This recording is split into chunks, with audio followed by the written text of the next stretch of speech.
Hello friends, இன்றைக்கி நம்ம வீடியோவில் எதை பற்றி பேச முடியும்னா, அமெரிக்கா ட்ரம்ப் அவர்கள் வந்து கிட்டத்தட்ட அமெரிக்காவோட பிரசிடென்ட், உலகத்திலே மோஸ்ட் பவர்ஃபுல்லான ஒரு பர்சன். இப்போது ஒரு நபர் என்ன பண்ணியிருக்காருன்னு சொல்லிக்கிட்டிங்கன்னா, இந்தியாவுக்கும் இந்தியாவில் இருக்கக்கூடிய ரிலையன்ஸ் கம்பெனிக்கும் ஒரு மிகப்பெரிய ஒரு தேங்க்ஸ் சொல்லி வந்து பார்த்தீங்கன்னா ட்விட்டரில் ஒரு ட்வீட்டே வந்து நான் போட்டிருக்காரு.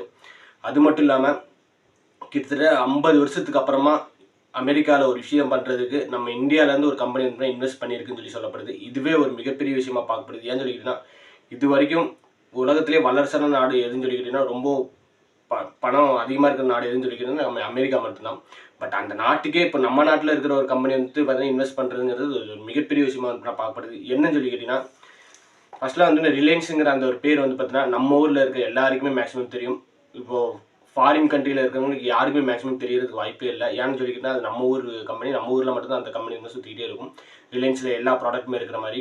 பட் இப்போது உலகமே ரிலையன்ஸுங்கிற அந்த ஒரு கம்பெனி வந்து திரும்பி பார்த்துருக்குன்னா அது ஒரு மிகப்பெரிய விஷயம் வந்து இன்றைக்கி பண்ணியிருக்காங்க ரிலையன்ஸில் இருந்து. என்னன்னு சொல்லிக்கிட்டிங்கன்னா, அமெரிக்காவில் வந்துன்னா கிட்டத்தட்ட 50 வருஷமாக எந்த ஒரு ஆயில் ரிஃபைனிங் கம்பெனியுமே இல்லைன்னு சொல்லி சொல்லப்படுது. ஆயில் ரிஃபைனிங்னா என்னன்னு சொல்லிக்கிட்டிங்கன்னா, எண்ணெய் சுத்திகரிப்பு. இப்போ யூஸ் பண்ண எண்ணெயவே மறுபடியும் ரீயூஸ் பண்ணுற மாதிரி, அந்த ஒரு எண்ணெய் ரீசைக்கிள் பண்ணுற மாதிரி எந்த ஒரு கம்பெனியும் 50 வருஷமாக ஸ்டார்ட்டே பண்ணலன்னு சொல்லி சொல்லப்படுது.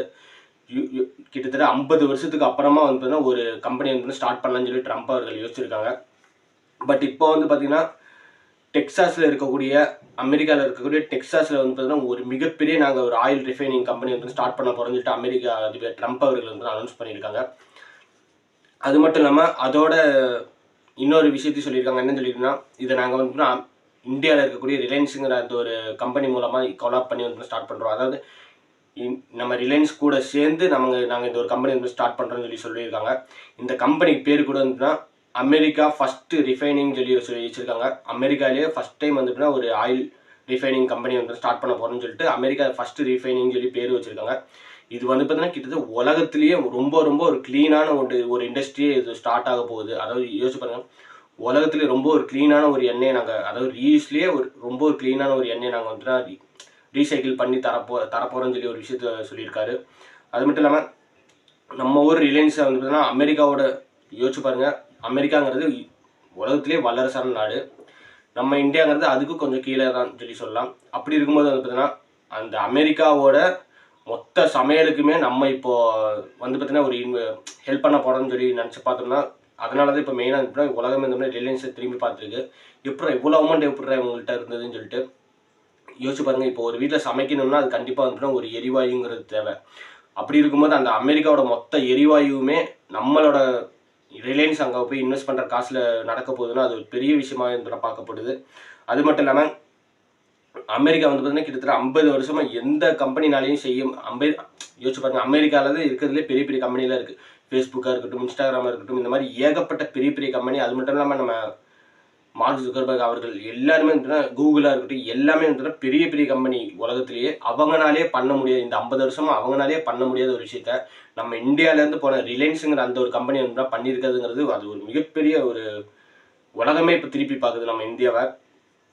அது மட்டும் இல்லாமல் எவ்வளோட இன்வெஸ்ட் பண்ணியிருக்காங்கன்னு சொல்லி கேட்டிங்கன்னா, கிட்டத்தட்ட 300 பில்லியன் US டாலர் வந்துன்னா ரிலையன்ஸ் வந்து பார்த்தீங்கன்னா அமெரிக்கா கொடுத்து அங்கே ஒரு கம்பெனி வந்து ஸ்டார்ட் பண்ண போகிறாங்க.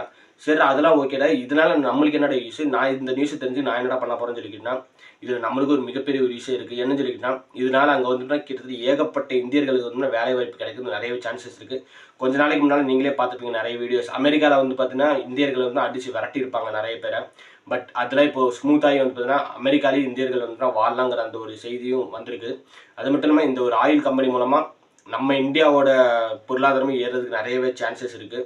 ஏன்னு சொல்லிக்கிட்டிங்கன்னா, ஆயில் வந்து பார்த்தீங்கன்னா அங்கேருந்து நிறைய நம்ம இங்கே வாங்கி யூஸ் பண்ணிக்கலாம். ஏன்னு சொல்லிக்கிட்டிங்கன்னா நம்ம இந்தியாவில் இருக்கிற ஒரு கம்பெனி தான் அங்கே இன்வெஸ்ட் பண்ணதுனால நம்மளுக்கு நிறைய பெனிஃபிட் இதில் இந்தியாவுக்கு கிடைக்கிறதுக்கு நிறையவே சான்சஸ் இருக்குது. இங்கேருந்து நிறைய பேர் அங்கே போய் வேலை தேடலாம்.